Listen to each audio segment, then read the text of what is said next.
Hi, welcome to Conflict Story, where we bring you the best and most fascinating stories just for you. Let's dive right into one of those stories. It begins like this. I never thought I'd be the kind of person to say this, but man, do I have a story for you. It's the kind of thing you hear about happening to other people, never imagining it could happen to you.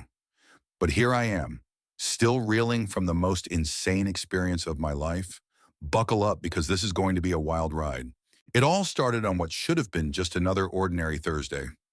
I'm Alex, by the way, 38 years old, single, and until recently, the proud owner of a charming mid-century bungalow in a sleepy suburb of Boulder, Colorado. I'd spent the past decade building my career as a freelance graphic designer, balancing creative freedom with financial responsibility. After years of careful saving, I'd finally managed to pay off my mortgage, a milestone I celebrated with a small party that left me feeling invincible. That day, I pulled into my driveway after a morning coffee meeting with a client. My pride and joy, a vintage 1989 BMW 325i convertible, purred to a stop. As I stepped out, the crisp mountain air filled my lungs, but something unusual caught my attention. A large moving truck was parked right in front of my house. At first, I assumed it was a mix-up or maybe a neighbor moving in or out. But as I approached, my heart sank. Strangers were carrying furniture, not just any furniture, but unfamiliar items, directly into my house. "Hey," I called out, rushing toward the scene. One of the movers, a stocky man in his 40s with tattoos peeking out from his sleeves, paused mid-step. "What's going on here?" He shrugged. "Moving stuff in. That's what's going on." "Into my house?" My voice rose despite my effort to stay calm. The man frowned and tilted his head. "This ain't your house, buddy. We're moving the new owners in." The words hit me like a punch to the stomach. "New owners? That's impossible. I've lived here for 10 years and I own this house outright." "Don't know what to tell you," he replied, shifting the box on his shoulder. "You want to take it up with them? They're inside." I didn't wait for more explanations. I stormed toward the front door and came face to face with a couple standing in the living room. They looked startled by my entrance. The woman, a brunette in her late 20s wearing a cardigan and holding a clipboard, quickly recovered. "Can we help you?" she asked with forced politeness.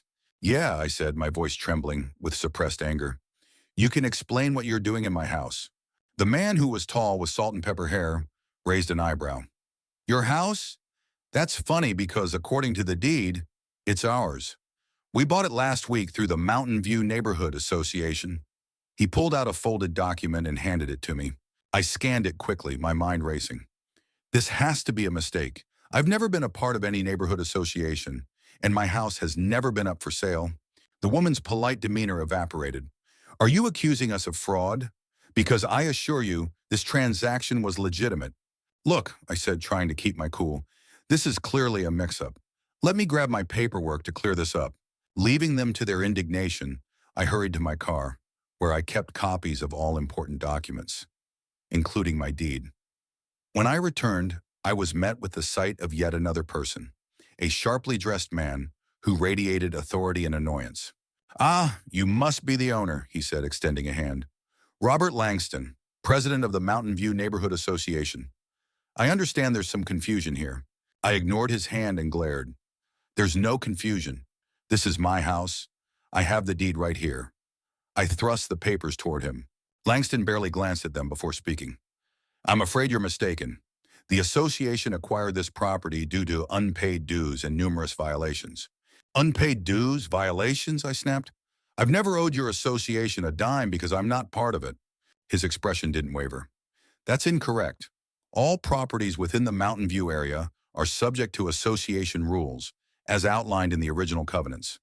Perhaps you were unaware, but ignorance doesn't exempt you." At that moment, I felt a dangerous mix of fury and helplessness. "This is a scam," I hissed, "and I'm calling the police." Langston's confident facade faltered slightly, but he recovered quickly. "You're free to do that, of course. However, I'd advise against escalating this unnecessarily. We can resolve this amicably." "Amicably? You've stolen my home," I shouted.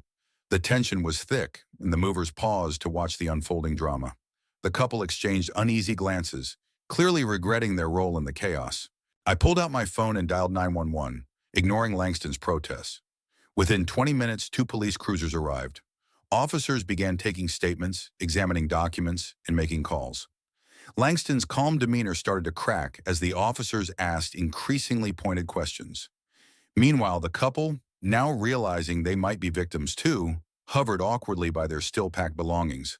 As the sun began to set, the lead officer pulled me aside. "We've flagged this situation for further investigation. For now, no one can occupy the property until we sort this out." It wasn't the resolution I wanted, but it was a start. I watched Langston's SUV speed away, his confident air replaced by visible frustration. The couple left soon after, apologizing profusely. The movers grumbled, but began loading the furniture back into the truck. I stood on the lawn staring at my house, my sanctuary that had become a battleground. I knew this was only the beginning. Whatever Langston and his association were up to, I wasn't going to let them get away with it. Not without a fight. The next morning, I woke up to the sound of a heavy knock on my door. For a moment, I thought I had dreamed the chaos from the day before, but the sight of packed boxes still sitting in my living room reminded me that this nightmare was far from over. I quickly threw on some clothes and opened the door to find Detective Laura Hayes standing there. She introduced herself, flashing a badge that confirmed she was from the Boulder Police Department's fraud unit. "Mr. Taylor," she asked, her tone brisk but not unkind, "I'd like to ask you a few questions about the situation with your home." I stepped aside and gestured for her to come in. As we sat down, she pulled out a notebook and pen. "We've already begun looking into Mr. Langston and the Mountain View Neighborhood Association. There's been another complaint filed against them recently, and your case adds weight to our suspicions that something illegal is happening. Can you walk me through everything from the beginning?" Over the next hour, I recounted every detail, from the movers showing up to Langston's claims about unpaid dues. Detective Hayes listened intently, occasionally jotting down notes or asking clarifying questions. When I handed her copies of my deed and mortgage documents, she examined them closely, nodding. "This is helpful," she said finally. "From what we've gathered, Langston has been expanding the boundaries of the Mountain View Neighborhood Association without proper authorization. He's been targeting properties like yours that aren't technically part of the association but are adjacent to it. He files fabricated liens for unpaid dues, and when homeowners don't respond to notices they never actually receive, he claims the properties through questionable legal maneuvers." My stomach churned. How is this even possible? Shouldn't there be checks to prevent something like this? Detective Hayes sighed. "In theory, yes, but the law gives a lot of power to homeowners associations, and some states, including Colorado, don't have enough oversight to catch abuse until it's too late. People like Langston exploit those loopholes." I ran a hand through my hair, frustration boiling over. "So what do I do now? How do I get my house back?" "We're working on that," she assured me. "The good news is that you have all the documentation to prove ownership, and the police report we filed yesterday prevents anyone from taking possession of the property while the investigation is ongoing. But this won't be quick. Langston's operation is elaborate, and untangling it will take time." Time. That was the one thing I didn't feel like I had. My savings were limited, and the idea of spending months, or worse, years, fighting a legal battle was overwhelming. But I thanked Detective Hayes for her help and promised to stay in touch. As she left, I noticed a car idling at the end of the street. It was a sleek black sedan with tinted windows, the same car Langston had driven away in the day before. A chill ran down my spine. Was he watching me? I stepped onto the porch, but the car sped off before I could get a good look at the driver. That evening, I decided to dig deeper into Langston and his association. If I was going to fight this, I needed to know everything about my enemy. I started with an internet search, which led me to a community forum filled with complaints about the Mountain View Neighborhood Association. Stories poured in about homeowners being fined for minor or non-existent violations, unexplained charges appearing on bills, and threats of foreclosure for anyone who dared to push back. One post in particular caught my attention. "If you're dealing with Langston and his homeowner association, be prepared for a battle. He's got connections with local officials, and he knows how to manipulate the system. But don't give up. Document everything and find others who've been targeted. Strength in numbers is your best weapon." The advice stuck with me. If Langston's power came from his ability to operate in the shadows, then exposing him was the key to taking him down. I posted my own story on the forum, asking if anyone else had faced similar issues. Within hours, replies began flooding in. One man claimed Langston had tried to seize his property over an unauthorized garden shed. A woman recounted how she had been billed thousands in late fees for payments she'd already made. It was clear I wasn't alone. The next morning, I received a private message from someone named James Carter. He introduced himself as a former resident of Mountain View who had moved away after a prolonged legal battle with the association. "If you're serious about taking Langston down," he wrote, "we need to talk. I have information that could help you." Curiosity and desperation outweighed caution, and I agreed to meet him at a coffee shop downtown. When I arrived, James was already seated at a corner table, a worn leather briefcase by his side. He was in his early 50s, with tired eyes that hinted at a man who had seen his share of fights. "Alex, right?" he said, standing to shake my hand. "Glad you could make it." "Thanks for reaching out," I replied as I sat down. "You said you have information?" He nodded and opened the briefcase, pulling out a thick folder. "This is everything I collected during my fight with Langston. Emails, financial records, even some internal memos I managed to get my hands on. Langston's a fraud, plain and simple, but he's careful. He covers his tracks well." I flipped through the papers, amazed at the level of detail. "Why didn't you go public with this?" James's expression darkened.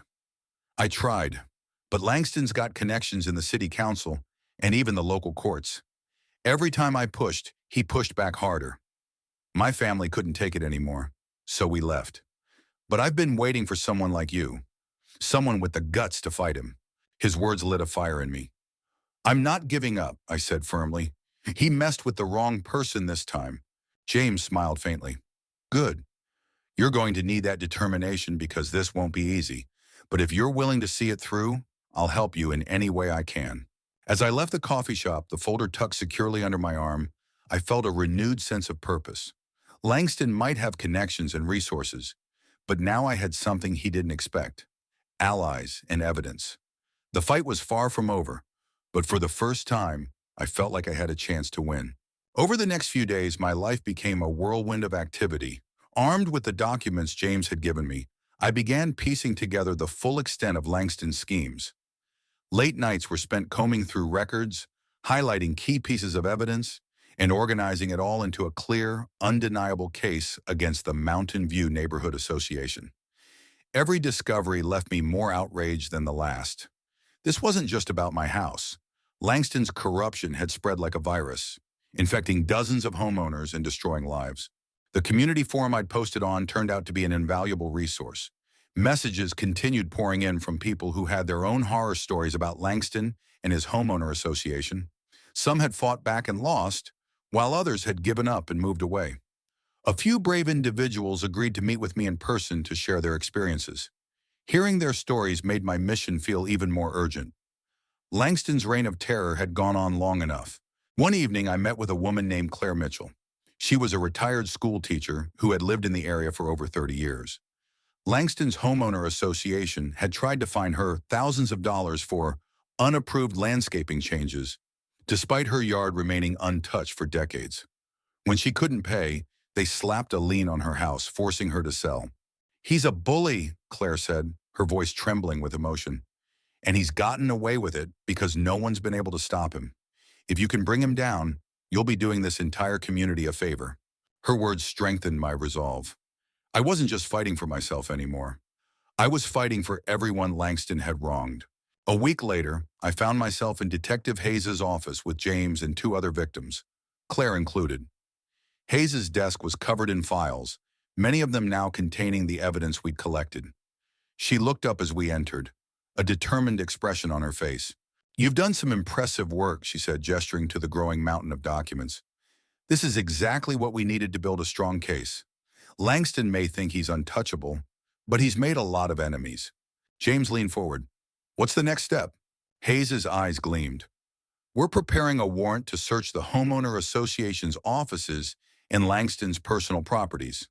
Based on what we've uncovered so far, we're confident we'll find even more evidence of fraud and embezzlement. Once we have that, we can press charges." I felt a surge of hope, but it was tempered by caution. "What if he destroys evidence before you can get to it?" Hayes nodded. "It's a risk, but we're moving quickly. The warrant will be executed first thing tomorrow morning." Until then, I suggest you all stay vigilant. Langston's not the type to go down without a fight. Her warning proved prophetic. That night, as I was reviewing more documents at my kitchen table, the lights in my house flickered and went out. At first, I thought it was a power outage, but when I looked outside, my neighbors' homes were still lit. A chill ran down my spine. Someone had cut my power. I grabbed a flashlight and my phone, my heart pounding. As I dialed 911, I heard a noise outside, the faint crunch of footsteps on gravel. I crept to the window and peered out, but the darkness revealed nothing. The operator assured me that officers were on their way, but the minutes stretched into what felt like hours. When the police arrived, they found the power line to my house had been deliberately severed. Though they searched the area, whoever had done it was long gone. The lead officer advised me to stay somewhere else for the night, but I refused. This was my home, and I wasn't going to let Langston or anyone else scare me out of it. The next morning, I met Detective Hayes at the police station, still shaken but determined. "I'm not backing down," I told her. She gave me a reassuring smile. "Good, because today's the day we hit Langston where it hurts." The raid on the homeowner association offices and Langston's properties was swift and thorough. Hayes later told me they uncovered a treasure trove of evidence: fake invoices, falsified records, and even a list of properties Langston had been targeting for future seizures. It was more than enough to charge him with multiple counts of fraud, embezzlement, and criminal conspiracy. Langston's arrest made headlines. Watching him being led away in handcuffs on the evening news was one of the most satisfying moments of my life. But as much as I wanted to celebrate, I knew the battle wasn't over. There were still legal hurdles to clear, and the process of reclaiming my house and helping other victims would be long and complicated. Still, for the first time in weeks, I felt a glimmer of hope. Langston's grip on the community was finally breaking, and justice was within reach. As I sat on my porch that evening, the cool Colorado breeze carrying the scent of pine trees, I allowed myself a small, triumphant smile. This was far from the end, but it was a start. In the weeks following Langston's arrest, the fallout from his fraudulent schemes rippled through the community. News outlets ran exposés on the Mountain View Neighborhood Association, detailing years of corruption and abuse. Victims came forward in droves, each story painting an even darker picture of Langston's operation. Lawsuits were filed, criminal charges stacked up, and the association was officially dissolved by court order. For me, the legal battle to reclaim my house was far from over. Despite the overwhelming evidence against Langston, the fraudulent sale of my property had to be untangled through the courts. It was a slow and frustrating process, but at least now I had allies.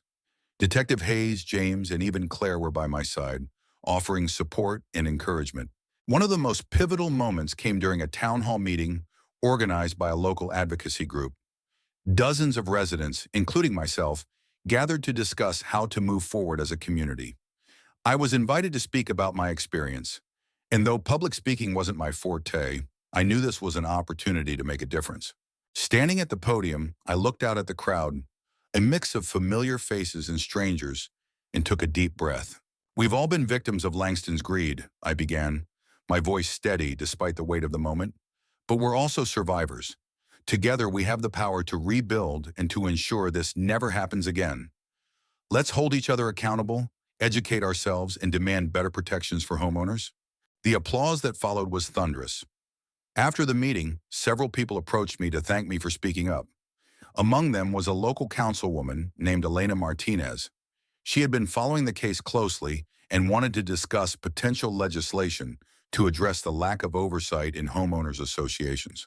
"I've been drafting a proposal," she explained, "but I need someone with first-hand experience to help shape it. Would you be willing to collaborate?" The idea of diving deeper into this fight was daunting, but I couldn't ignore the opportunity to create lasting change. "Absolutely," I said, shaking her hand. In the months that followed, we worked tirelessly to craft the Homeowners Bill of Rights. The proposed legislation included mandatory transparency for homeowner association operations, limits on fines and liens, and protections for homeowners facing foreclosure. With Elena's political savvy and my story serving as the emotional core, the bill gained traction. Meanwhile, Langston's trial became the talk of the town. Sitting in the courtroom, I watched as the prosecution laid out a damning case against him. Witness after witness testified about his deceptive practices, and the evidence Hayes's team had uncovered left no room for doubt. When the guilty verdict was announced, a wave of relief washed over me.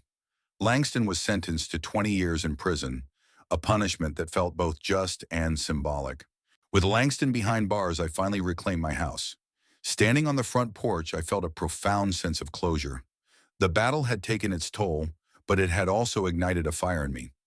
I wasn't just a victim anymore. I was an advocate. The passing of the Homeowners Bill of Rights was the culmination of that advocacy. Watching Elena announce its approval at a press conference was a moment of pure triumph. The law not only protected homeowners in our state, but inspired similar measures across the country. One evening, months after the dust had settled, I hosted a small gathering at my home. James, Claire, Detective Hayes, and Elena were all there, sharing laughs and memories. As the sun set over the Rockies, I raised a glass to the group. "To all of you," I said, my voice thick with emotion, "thank you for standing with me. This house is more than just a building. It's a testament to what we can achieve when we refuse to back down." The cheers and clinking glasses that followed filled the air with warmth. For the first time in a long time, I felt at peace. As I sat on the porch that night, the stars glittering above, I thought about how much had changed. What started as a personal fight had grown into a movement. And while there would always be challenges ahead, I knew I had the strength to face them. Are you hungry for more slices of stories? Don't forget to subscribe and hit the bell to never miss out on any videos. See you tomorrow.